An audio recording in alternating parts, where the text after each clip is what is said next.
Hello les amigos, j'espère que vous allez bien. Bienvenue dans cette première vidéo de programmation sous code 6.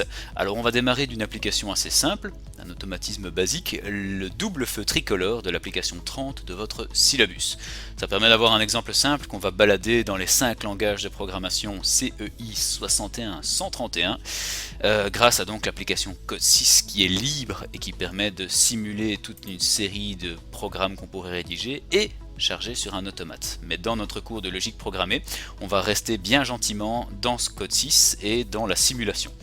Alors je rappelle que moi j'ai la version 3.5 Service Pack 15 Patch 4, il faut au minimum ça pour que vous puissiez avoir les mêmes résultats chez vous. Alors c'est parti, banzai!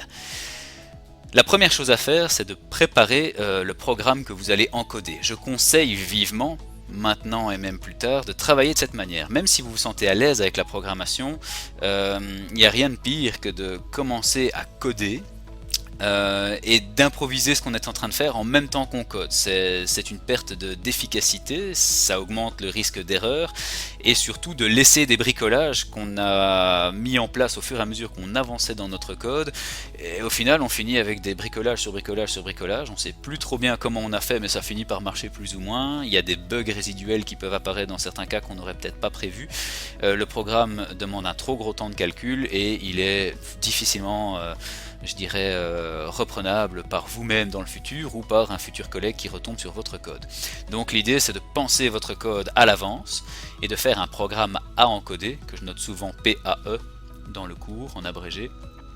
Et donc c'est véritablement mettre sur papier le programme que vous pensez coder, et une fois qu'on est sûr sur papier que c'est censé fonctionner suivant notre connaissance des langages de programmation et de l'automatisme, alors il ne reste plus qu'à implémenter dans la plateforme de programmation, ici code 6, ce à quoi on a pensé, et on n'est plus en train de réfléchir au moment où on code, ça minimise le risque d'erreur. Alors l'application 30, son graph 7 est ici, graph 7 de niveau 1 et graph 7 de niveau 2, donc description fonctionnelle, indépendante de tout matériel et de toute stratégie de programmation, et description matérielle, dépendante du matériel, et ici c'est simplement des ampoules. Alors notre double feu tricolore, c'était donc deux feux qui gèrent un trafic perpendiculaire, l'un sera vert quand l'autre sera rouge et vice versa. Avec la transition orange, on a même la particularité ici, c'est un peu à l'allemande et ça permet d'avoir une petite particularité dans la programmation, que sur la transition de vert à rouge, ou de rouge à vert, je ne sais plus, on a l'orange qui reste en même temps qu'une autre ampoule, ça se passe comme ça en Allemagne, pas chez nous, c'est une petite particularité. Ça va, on le voit ici d'ailleurs, c'est l'orange qui reste en même temps que le rouge de l'autre. Alors, qu'est-ce qu'on va avoir ici ? Sur base de ce graph 7, on doit construire un programme à encoder. Idéalement, je dois passer d'abord par un graph 7 de niveau 3 pour déclarer les variables avec lesquelles je compte jouer pour influencer mes sorties sur base de mes entrées. Ici, l'automatisme étant relativement simple, je vous propose en niveau 3 de travailler exactement sur la même base de nomenclature que le niveau 1, c'est des ampoules, donc que j'appelle ma lampe rouge Red 1 ou R1 ou Rouge 1 ou comme vous voulez. On peut s'amuser à créer encore une troisième série de noms, je pense qu'ici on peut rester là-dessus. Remarquons d'ailleurs aussi que normalement ceci est lancé sur base du clic sur un mode auto, mais qu'il n'est pas repris là-dedans. On pourrait simplement considérer que c'est un graph 7 hiérarchiquement supérieur qui a appelé cette séquence full automatique, et donc je n'ai aucune mainmise manuelle sur ce morceau d'automatisme. On voit que ce sont simplement des temporisations dans mon graph 7 qui font transiter les étapes de 0 à 1, 2, 3, et puis on reboucle vers l'étape 0 de x3 ici, etc. Du coup on va repartir sur cette base là et créer un programme encodé. Le premier langage que j'ai à voir avec vous, le plus simple, c'est le ladder. Donc je dirais le langage presque originel de programmation des automates, puisqu'à la base on a remplacé la logique câblée par des automates qui étaient plus flexibles, qui permettaient de remettre en place différentes logiques en fonction des adaptations qu'on voudrait pouvoir faire sur nos automatismes, mais on gardait les réflexes de câblage d'avant. Donc on a fait un langage, on a créé un langage pour les automaticiens qui ressemblait très fort à ce qu'on avait comme câblage.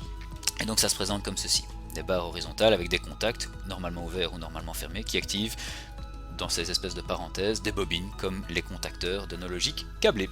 La seule différence c'est que c'est couché, ça permet de disposer plus facilement sur une seule et même ligne toutes les conditions qui peuvent activer une bobine et donc une sortie logique qui est ici toujours tout à droite de nos lignes de code. Alors, Mon programme à encoder, comment j'y réfléchis? Vous voyez ici que j'ai un ensemble de branches qui sert simplement à activer x0, x1, x2, x3. Et x0, x1, x2, x3 correspondent en fait à l'état logique de mes étapes ici de mon graph set 0, 1, 2 et 3. Et ensuite j'ai utilisé ces étapes pour venir activer les lampes rouge 1, orange 1, vert 1, etc. Et vous vous dites mais comment il a fait? Comment il a fait? Mon Dieu, pas de panique. Je vais vous expliquer. Alors, l'idée ici, puisqu'on a plusieurs actions en même temps, on pourrait créer...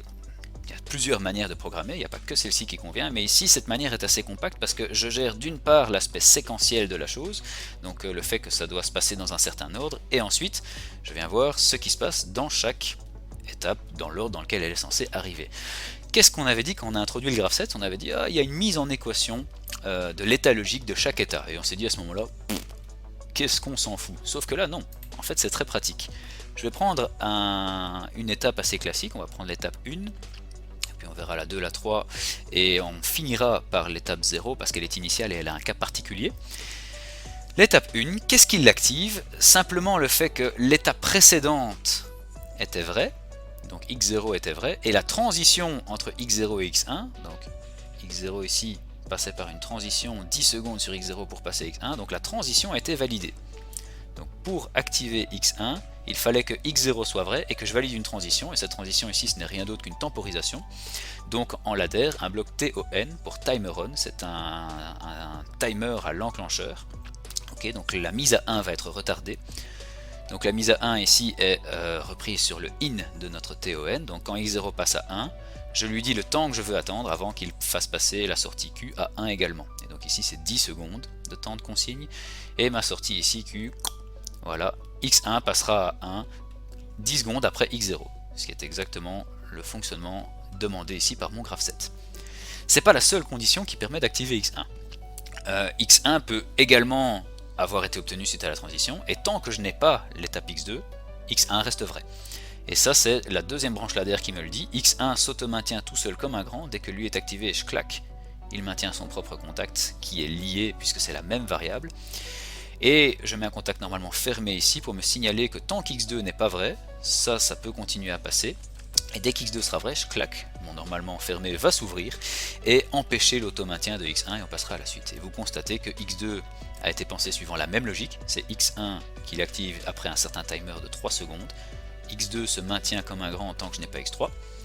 Pareil pour x3, c'est x2 qui l'active via un timer de nouveau de 10 secondes, timer on, et x3 se maintient tant que je n'ai pas x0 puisque mon graph set va après x3 reboucler sur x0. x0 a aussi ces deux branches avec x3 qui l'active suivant son timer de 3 secondes, x0 se maintient tant que je n'ai pas x1, la vie est belle, c'est très facile, mais j'ai besoin d'un truc en plus. Comme x0 c'est l'étape initiale, je dois préciser que si je ne suis nulle part dans le graph set, c'est que je suis au démarrage de mon code, et que donc je dois commencer par x0. Comment, qu'est-ce qu'on fait ça, dis donc? Simplement avec cette petite brochette de conditions ici, si je ne suis dans aucune des autres étapes, c'est que je suis forcément en x0 puisque je dois commencer par là. Donc si x1 n'est pas vrai, x2 n'est pas vrai et x3 n'est pas vrai, je claque, je viens activer x0. Super, yes yes yo yo, mais à ce stade j'ai fait que donner une séquence. Ça va, ça, x0, x1, x2, x3, je ne le retrouve pas du tout dans mon tableau de mon automatisme, qui ne reprend ici d'ailleurs que des sorties. Ça me sert pour l'instant à rien, ça va être des memento, des variables mémoire qui vont rester à l'intérieur de la logique de mon programme. Mais à aucun moment ce n'est lu physiquement sur les entrées I de mon automate, ni écrit sur les sorties Q de l'automate. Ça reste à l'intérieur du programme. Qu'est-ce que je vais en faire? Je vais maintenant simplement regarder pour chaque étape, quelles étapes permettent d'activer quelle lampe. Et donc ma lampe rouge 1 par exemple ici, je vois qu'elle est active pour l'étape 0, mais elle est aussi active pour l'étape 1, et donc x0 ou x1 peuvent activer la lampe rouge 1. Orange 1 n'est actif que pour x3, vert 1 pour x2, rouge 2 lui aussi a deux étapes qui lui permettent de rester actif, x2 et x3, orange 2, x1, vert 2, x0. Et ici, j'ai l'activation de mes lampes suivant les étapes dans lesquelles je suis. J'ai ici à gauche codé le graph set et à droite codé les actions des étapes de mon graph set. Ça c'est l'idée du programme et du coup rien qu'en lisant ça, je peux déjà référencier mes besoins en termes de variables. Donc j'ai besoin de variables x0 et x3 qui vont être des memento, donc je vais les écrire sur des memento de 0.0 à 0.3, sur des booléens, attention de bien finir par un point virgule, ici j'ai été un petit peu chiche sur le rognage de mon image, mais il y a bien un point virgule, sinon tant qu'il n'y a pas de point virgule, il continue à lire toutes les lignes que vous écrivez, et ça peut donner lieu à beaucoup d'erreurs. Et ensuite, il y a ici 6 sorties physiques, mais 6 lampes, rouge 1, orange 1, vert 1, rouge 2, orange 2, vert 2, sur lesquelles je vais écrire est-ce qu'elles sont actives ou non. Et ça, a priori, c'est mon programme à encoder. Suffit à qu'à, j'ai préparé ma logique. On va maintenant lancer ça sous code 6 et voir comment ça peut marcher, dis donc. On double-clique sur code 6. Et alors là, il faut être un petit peu patient. Il lui faut du temps.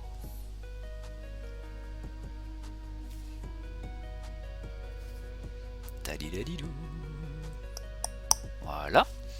Alors ici, toute une série marketing, machin, on s'en fiche. Je vais ouvrir un tout nouveau projet. Ok. Classifié comme standard. Si vous démarrez avec d'autres, si vous démarrez par exemple avec empty, vous aurez tout un tas de paramètres à vous-même définir, comme la librairie des fonctions qui sont d'office appelées.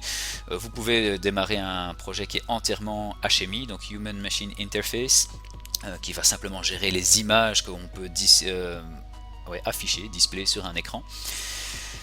Ici on va simplement démarrer avec un projet standard, comme ça il y a déjà beaucoup d'outils qui sont mis à notre disposition. Je vais lui donner un nom plus ou moins parlant, donc c'est l'application 30 du syllabus et je la code en ladder. Je vais lui donner ce joli petit nom. Ok. De nouveau on attend un petit peu. Ah, ici c'est intéressant.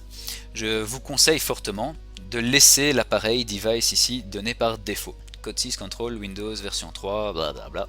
C'est simplement l'appareil qui va permettre à Code 6 de mettre en place une simulation sur un outil virtuel qui simulera un automate. Pendant tout ce cours, on va faire semblant qu'il y a un automate et tester nos programmes, ce qu'on fait d'ailleurs dans la réalité aussi, avant d'aller, tel un valeureux guerrier sûr de soi sur une installation réelle, lancer notre programme. Généralement, on aime bien être sûr de soi et être sûr de ne pas exploser l'automatisme de notre client, et donc on le teste un petit peu avant sur notre ordinateur, et donc on doit pouvoir faire des simulations de notre programme et voir s'il va marcher.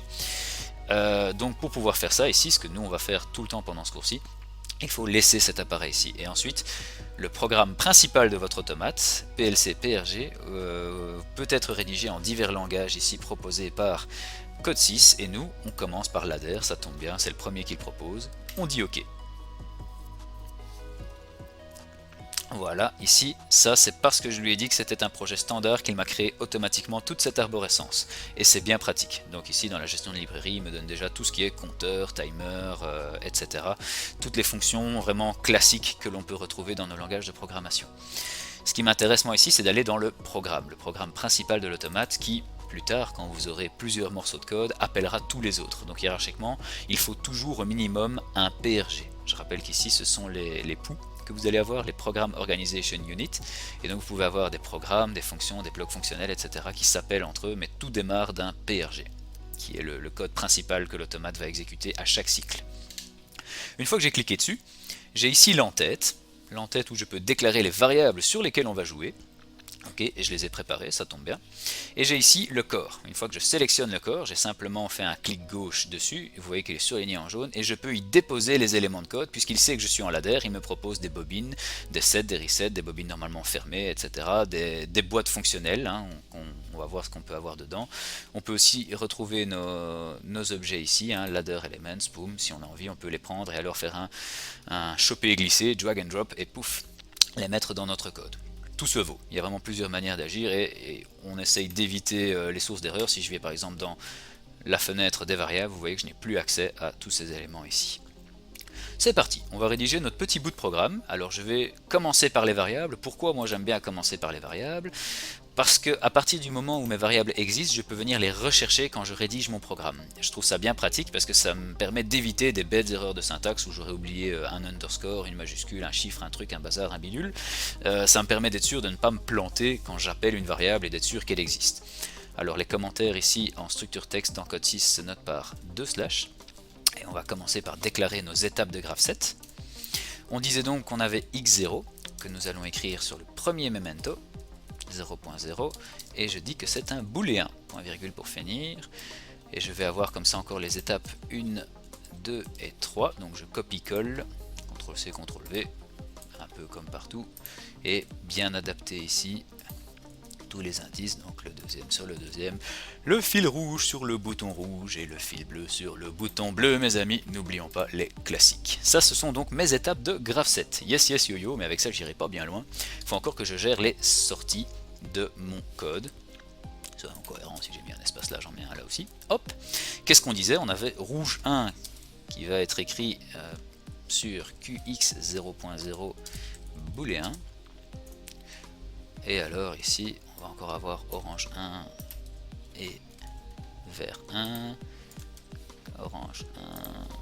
Vous voyez aussi que tant que j'écris, il me surligne en rouge parce qu'il n'est pas toujours content. Par exemple ici, bah, rouge 1 il existe déjà, donc il me dit mais pourquoi tu es en train de faire ça?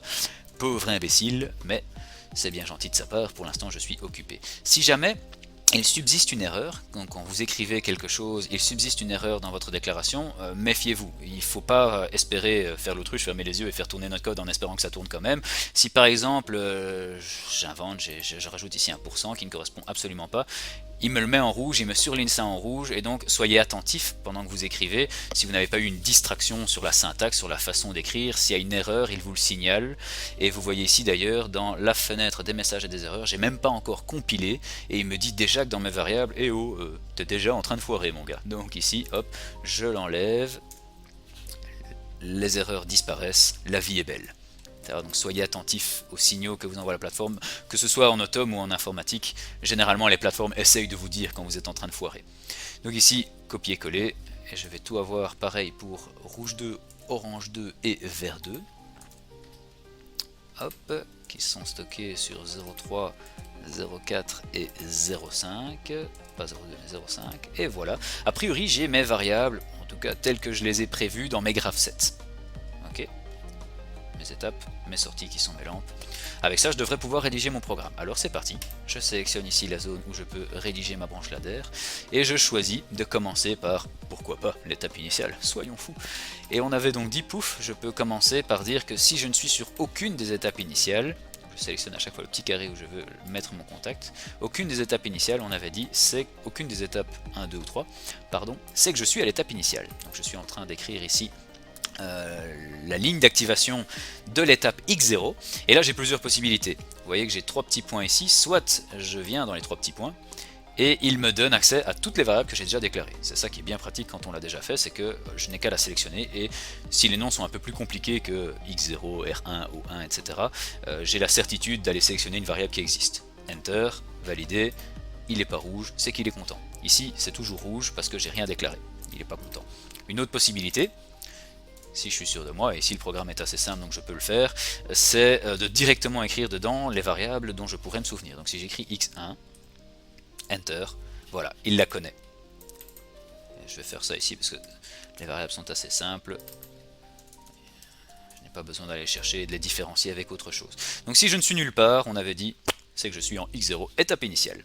Mais j'avais une autre possibilité, je peux revenir de x3 avec une temporisation validée. Du coup je viens prendre ici un contact parallèle, mais pas content, il est parallèle seulement à 1 et ceux-ci sont en dehors, donc je le prends, clic gauche, je viens le glisser simplement sur le petit carré couché, c'est pas un losange mais enfin on s'est compris, sur la petite zone de dépôt ici en vert. Tant qu'il n'est pas content il me met barré, s'il est content il me le met en vert, je pouf, je lâche et il le dépose. Alléluia. Et donc, qu'est-ce qu'on avait dit? Si je viens de l'étape 3, Enter, je peux venir via une temporisation de 3 secondes. Donc je viens chercher un bloc, une boîte, et je viens dans ma librairie standard, qui est disponible parce que j'ai démarré un projet standard. Je veux un timer, et je veux le timer on, la mise, donc le retard sur la mise à 1. Il me donne donc ici un bloc TON, qu'il m'appelle directement TON0. De nouveau, à ce bloc TON doit être associé à une variable associée à ce bloc et rien qu'à ce bloc. Si je viens ici chercher, j'aurais pu déjà penser à déclarer ce TON, mais on n'y a pas pensé, c'est pas très grave. Si j'appuie sur Enter, je peux aussi déclarer la variable en temps réel, pendant que je suis en train de coder. Donc ici par exemple tous les blocs TON, comme j'y ai pas pensé, je vais devoir les déclarer au fur et à mesure que j'écris mon code. Il me propose ici toute une fenêtre de paramétrage, ça va être un bloc TON très standard, donc je lui dis ok, soyons conciliants. Vous voyez ici que je dois lui déclarer le temps de consigne, on avait dit donc T, hashtag 3 secondes, toujours un hashtag pour déclarer les temporisations. Et ici on a le elapsed time, donc c'est ici qu'il va m'afficher le temps qui découle en réel sur mon timer. Et donc ici, je vais lui créer une variable et0, enter, voilà pareil, elle n'existait pas. Vous voyez qu'il est quand même malin, comme je l'ai raccordé à un et, il me propose d'en faire une variable time. Ça va, il sait que ce ne sera pas un booléen ou autre chose, il est malin. Alors laissons-le faire, disons, voilà. Mais c'est pas tout. X0 peut aussi se maintenir tout seul comme un grand, donc je dois encore rajouter une branche parallèle ici. Non, pas celle-là, CTRL Z, ça fonctionne comme dans toutes les suites Windows, c'est la belle vie, hop. Nickel, pareil, le TON est en dehors, je le sélectionne avec un clic gauche et je le ramène ici, pouf, comme ça il est bien dans toute la branche parallèle. Et donc, X0 peut se maintenir, tant que, je sélectionne cette branche-ci, je n'ai pas l'étape suivante, qui est X1. Et je viens de rédiger toute la ligne d'activation de X0. Alors faisons pareil, je sélectionne avec mon clic gauche, CTRL C, je viens ici en dessous, CTRL V, alléluia, et je peux copier-coller, puisque la logique va être assez similaire pour les suivantes. Je n'aurai juste pas besoin de déclarer que ce sont des étapes initiales. Donc ici, la commande delete va fonctionner, delete, delete, delete, et pouf, il m'a enlevé toute la ligne. Et c'est ici tout ce dont j'ai besoin pour les suivantes. Je vais écrire ici l'activation de X1. X1 s'active comment? Si X0 était vrai et que le timer a été vrai, mais ici attention, je vous déconseille d'utiliser le même, puisque sinon ils vont écrire en même temps sur ces lignes leurs états, et c'est pas ce qu'on veut, on veut un timer propre à chaque étape, donc je vais à chaque fois en reprendre un nouveau. Donc je reprends un timer, hop, il est malin, il sait qu'il y a déjà un 0, donc il me propose de l'appeler TON1, Enter, on est d'accord, on disait ici que c'était une tempo de 10 secondes, hop, et j'appelle celui-ci ET1, comme ça je sais qu'il est lié au TON1, je suis d'accord de déclarer cette variable comme il me le propose. Et pareil ici, la branche de maintien, c'est bien X1 et pas encore X2, qui me permet de maintenir mon étape X1. Pareil, clic gauche, CTRL C, clic gauche en bas, CTRL V, hop, et j'écris maintenant l'activation de X2 et de X3 qui vont être similaires, donc on peut aller un petit peu plus vite, hop. Je vais reprendre un timer, pouf, timer 2, mais qu'il est malin, on est d'accord. Alors ici timer 2, on avait dit que c'était de nouveau un temps de 3 secondes, T hashtag 3 secondes, merci bonsoir, ET2, je suis d'accord, grand fou. Et donc ici X2 se maintient tant que je n'ai pas X3. Et vous constatez ici que comme j'ai mon petit brouillon, que je vous ai montré tout à l'heure, je rédige ce code avec un confort optimal, je ne suis pas du tout en train de réfléchir. Je suis en train d'analyser bien sûr, parce que je connais ce code et qu'il est assez simple, mais je le fais avec un confort, j'ai une bouée de secours, j'ai ma guideline qui me permet de coder. X2, il me faut de nouveau un autre timer, je sélectionne la branche où je veux le mettre, hop. Timer on, TON3, Enter, oui, on est d'accord. On disait ici T, hashtag 10 secondes, pouf, et on déclare un dernier elapsed time 3 lié au timer 3, on est d'accord. Et ici X3 se maintient tout seul comme un grand tant que je ne suis pas revenu en X0. Et donc là, alléluia, ich bin content, j'ai rédigé mes lignes de code, pour l'instant il ne détecte aucune erreur, et j'ai les lignes ladder qui me permettent d'avoir la succession de mes étapes de graph set. Super cool, yes yes yo yo. Il n'y a plus qu'à écrire les combinaisons d'étapes entre X0, X1, X2 et X3 qui me permettront d'activer mes lampes. Alors ici, il n'y a pas vraiment de gros lien entre la structure de ces branches et les branches suivantes qui activent les lampes, donc je ne vais pas faire un copier-coller. Je veux par exemple sélectionner cette ligne, il y a plusieurs manières de faire. Si je fais un clic droit, il me propose d'insérer une branche ou d'insérer une branche en dessous. Je choisis d'insérer une branche en dessous, et voilà, j'ai une nouvelle zone qui s'est créée. Et on va commencer par rouge 1. Rouge 1 avait deux possibilités pour être active, donc tac, rouge 1, on vient ici rajouter en parallèle. Vous voyez, pendant que j'écris, il m'affiche plein de trucs, il n'est pas content parce qu'il y a des points d'interrogation partout. Il est bien proactif, mais il faut qu'il se calme un petit peu, Scott 6. Alors, 1, 2, 3, X0 ou X1 permettait d'activer la lampe rouge 1. C'est qu'est-ce qu'on avait dit? CTRL C, CTRL V. Alors la lampe rouge 2 avait une structure similaire, sauf que c'était X2 et X3 qui permettaient de l'activer. Pouf. Alors prendre ici, CTRL V, et activer Orange 1. Orange 1 pouvait être activé par X3. Et il n'y avait pas de branche parallèle à prévoir, donc je sélectionne. Je peux aussi faire un clic droit Delete ou directement la commande Delete. C'est kiff kiff. Orange 2. Qu'est-ce qu'on avait dit pour Orange 2, dis donc? C'était X1 qui pouvait l'activer. Hop. Il n'y a plus qu'à faire les verts. Oh.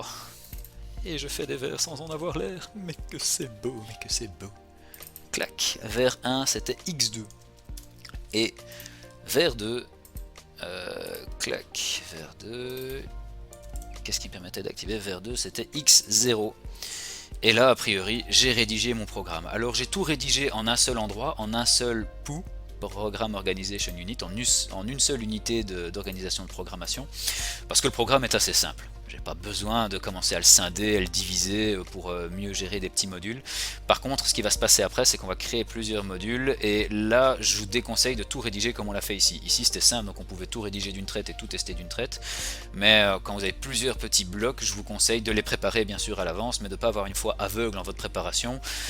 Sinon, vous risquez de tester un trop gros bazar en une fois, et s'il y a un problème, parce que c'est pas parce qu'on écrit sur papier qu'il n'y aura aucun problème, c'est juste que ça nous permet d'être plus méthodique, plus réfléchi et de plus facilement retrouver les erreurs pendant qu'on code.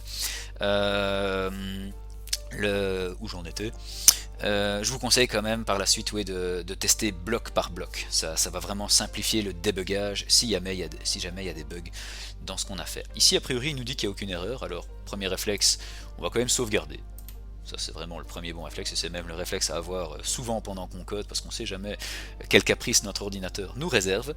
Et ensuite, même si pour l'instant il me dit qu'il n'y a aucune erreur, je vais lui demander de compiler, build. Si jamais il y avait une erreur ici, il me l'aurait signalé, mais il me dit zéro erreur, zéro avertissement, zéro message. Mais qu'est-ce que la vie est belle! Magnifique! Du coup, je peux tester mon code. La première manière dont je pourrais le tester, c'est avec le mode debug. Comment je peux faire ça? Je dois lancer une simulation, parce que pour l'instant, si je viens en ligne, que je me connecte via login, il va chercher un vrai appareil qui serait connecté par USB, Ethernet ou autre, et pour charger le programme et tester ça sur donc un vrai automate ou microcontrôleur qui pourrait recevoir ce code. Ici c'est pas le cas, nous on va tester ça gentiment depuis le bureau, vous êtes pépère chez vous en télétravail ou au bureau de votre employeur, vous n'êtes pas chez le client, et on voudrait tester le programme avant même d'aller l'implémenter. Donc pour ce faire, il faut lui dire qu'on est en simulation. Pour l'instant vous voyez que ce n'est pas coché, un simple clic gauche, et maintenant quand je reviens, elle est validée. Si vous ne faites pas ça, au moment où vous allez faire un login, il va vous dire mais je trouve pas d'appareil, et c'est normal, il n'y a pas d'appareil, il faut lui dire qu'il n'y a pas d'appareil. Il est malin, mais il faut communiquer avec lui. Et donc là, je peux me connecter. Il vous dit, est-ce que vous voulez créer un chemin pour pouvoir télécharger votre programme? On dit oui. Et là, visualisation dynamique de votre programme. Mais qu'est-ce que c'est beau! Tous les langages de programmation, toutes les plateformes, donc que ce soit Python, C, donc tout ce qui est plutôt propre aux informaticiens ou aux automaticiens, vous proposent, ou en tout cas doivent vous proposer, des visualisations dynamiques. Ce sont des visualisations qui vous permettent de voir en temps réel où en est votre code, et ça peut vous aider à débugger, parce que si on n'a pas ça, et que le code ne fonctionne pas, à part regarder notre code longtemps et espérer un jour trouver l'erreur, ça peut justement prendre longtemps. Alors ici, on voit déjà l'état des entrées. On voit que X3 n'est pas encore validé, donc le contact normalement ouvert est ouvert. On voit que tous les normalement fermés sont bien validés, et donc ici, il validerait X0. Mais pourquoi du coup, me diriez-vous, X0 n'est pas activé? Pourquoi ça ne marche pas? Calmez-vous, ça ne marche pas, parce que je n'ai pas encore lancé le code. Il est simplement en train de me montrer les états initiaux. Donc ici, j'ai même accès à toute la table des variables, où il me dit, bah voilà, ici, tout est faux. Tous les timers sont à 0, et il n'y a rien qui va se passer. En tout cas, il n'y a rien qui a commencé. Mais le code n'a pas encore été exécuté. Du coup, ici, il n'y a rien qui marche, c'est normal. Qu'est-ce qu'il faut faire pour que ça marche? Je viens dans le mode debug, et je fais start, et mon code va prendre vie. Paf! Et donc ici, il a activé mon étape initiale. L'étape initiale est rentrée dans le TON1, et ici j'ai mon timer de 10 secondes qui est en train de découler. Quand il va passer à 10, je claque! X1 est validé pendant 3 secondes, X2... Ici j'ai de nouveau une tempo de 10 secondes sur mon timer 3 avant de passer à X3, donc 6 secondes, 7, 8, 9, patate! X3 est validé, et ensuite il va reboucler, voilà, après 3 secondes il a rebouclé ici, et si je viens regarder ici, je vois que mes lampes ont l'air de s'allumer en fonction de ces conditions. Donc ça me permet déjà d'avoir une première approche, une première appréciation de mon code, c'est cool, ça a l'air de marcher, c'est pas très visuel. Alors ici le code est simple, donc on pourrait très facilement voir rien qu'avec ça si ça marche ou pas. Généralement on aime bien créer une visualisation, et c'est ce que je vais vous demander de faire, surtout pour les codes après qui sont plus compliqués et pour lesquels ça va être difficile de se contenter de ce mode là pour tout voir. Vous voyez ici aussi qu'on voit les mots true dans la table, que je n'ai pas spécialement signalé tout à l'heure. Mais donc on va créer une visualisation pour visualiser de façon justement un peu plus sympa si notre code fonctionne ou pas. Donc là j'arrête, c'est bon, merci, bonsoir, code 6. Il a arrêté, mais vous voyez qu'il est encore connecté, logout, on se déconnecte. Et créer une visualisation, en fin de compte, c'est comme créer un HMI. Donc plus tard, on va créer également des écrans qui seront liés à nos automates et sur lesquels on pourra visualiser de façon digitale sur un écran les états des variables in, memento, out, etc. Et donc, c'est exactement le même délire qu'on va voir ici, sauf que notre HMI, ce sera l'écran de notre ordinateur. C'est là-dessus qu'on va visualiser si ça marche ou pas. Qu'est-ce que je fais, dis donc? Je sélectionne l'appli, clic droit, ajouter un objet, et j'ai un objet qui s'appelle visualisation. Qu'est-ce que je suis content? On va l'activer et on va l'ajouter. Et là il faut lui laisser un peu de temps, parce qu'il y a beaucoup d'objets, vous allez voir qu'ils sont cool. Code 6 version 3.5 est beaucoup plus esthétique que Code 6 version 2.3. En termes fonctionnels, je dirais que les deux versions sont pareilles, on peut faire plus ou moins les mêmes choses dans les deux, mais version 3.5 est beaucoup plus esthétique tant dans les codes qu'on écrit que dans la visualisation qu'on pourrait obtenir. Voilà, ma visualisation est prête. J'ai donc ici une fenêtre blanche, normale, j'ai encore rien mis, et j'ai ici tous mes outils.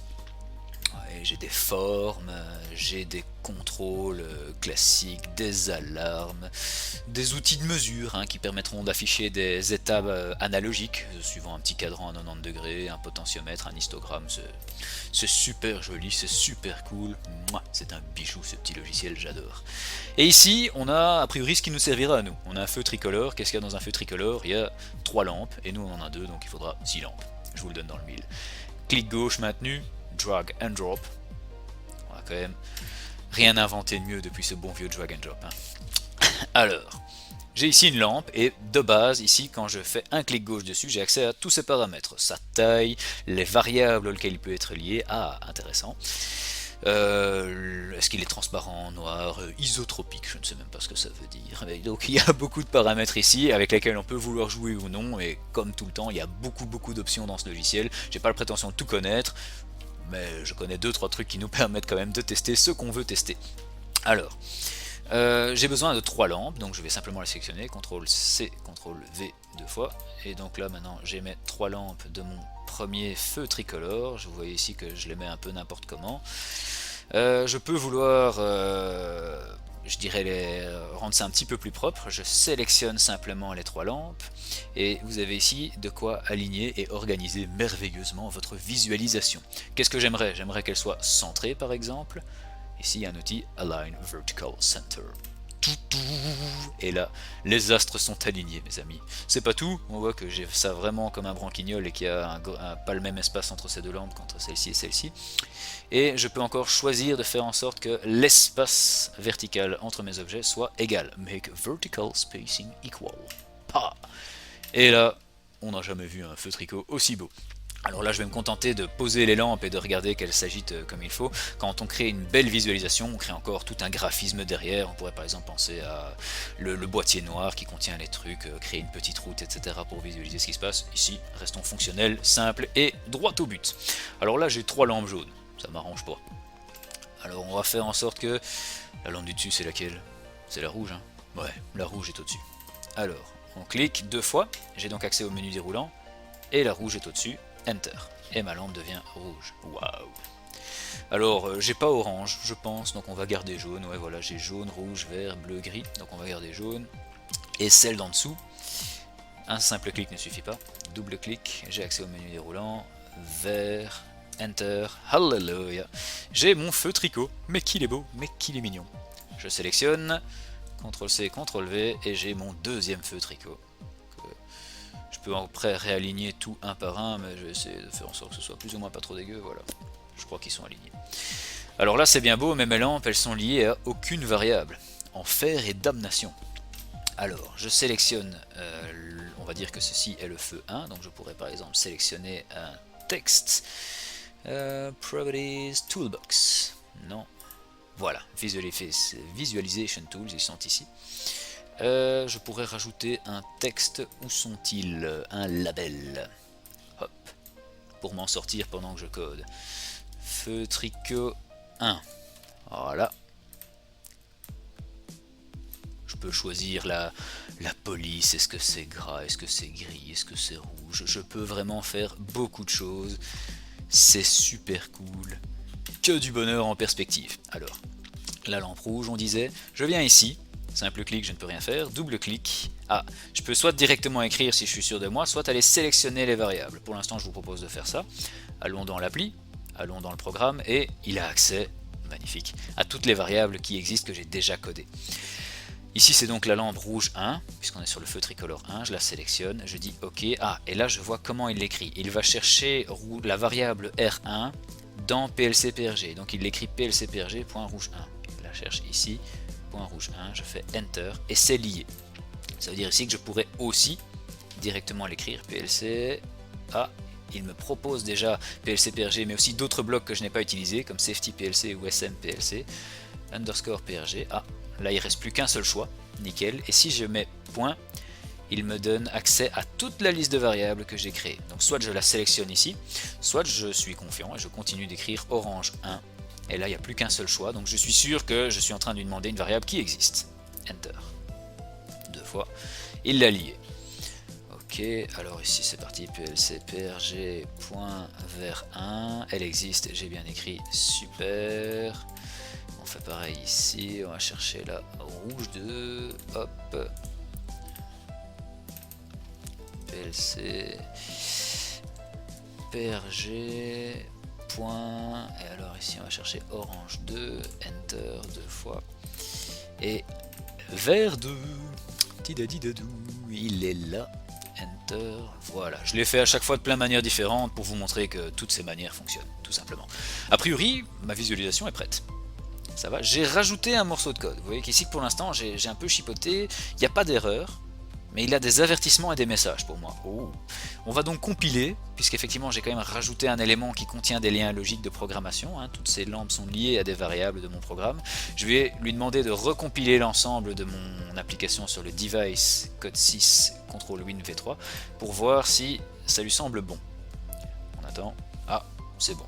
Zéro erreur, zéro avertissement, zéro message. Finalement, il nous fait confiance.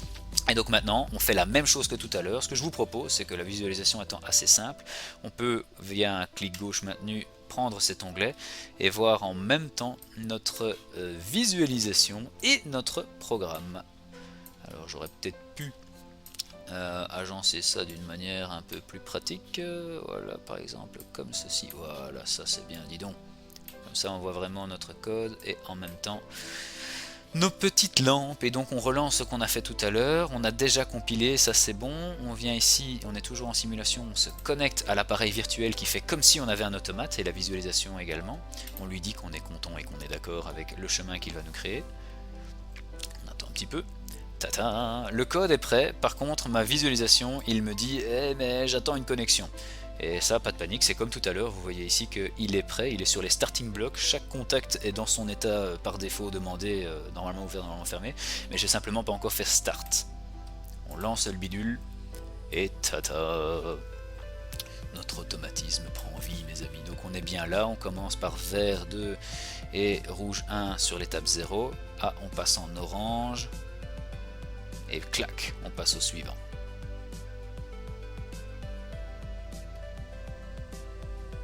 Secondes plus tard, nous passons à X3 et 3 secondes plus tard on va reboucler, on est de nouveau en X0, etc. C'est magnifique.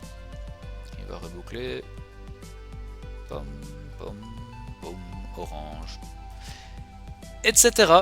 C'était donc notre premier programme ensemble. N'oubliez pas de pratiquer un maximum, c'est bien beau de regarder, de se renseigner, c'est normal de commencer par là, mais c'est en programmant qu'on devient programmeur, donc faites les exos du syllabus, faites celui-ci, appliquez, posez-vous des questions, explorez éventuellement ce que je n'ai pas montré. Il n'y a qu'en explorant qu'on apprend, et j'ai sûrement encore des tas de choses à apprendre aussi sur ce logiciel dont je ne maîtrise pas spécialement tout, mais dont j'ai quelques notions. Allez, j'espère que cette vidéo vous a plu, je vous dis à bientôt pour de nouvelles aventures. Ciao.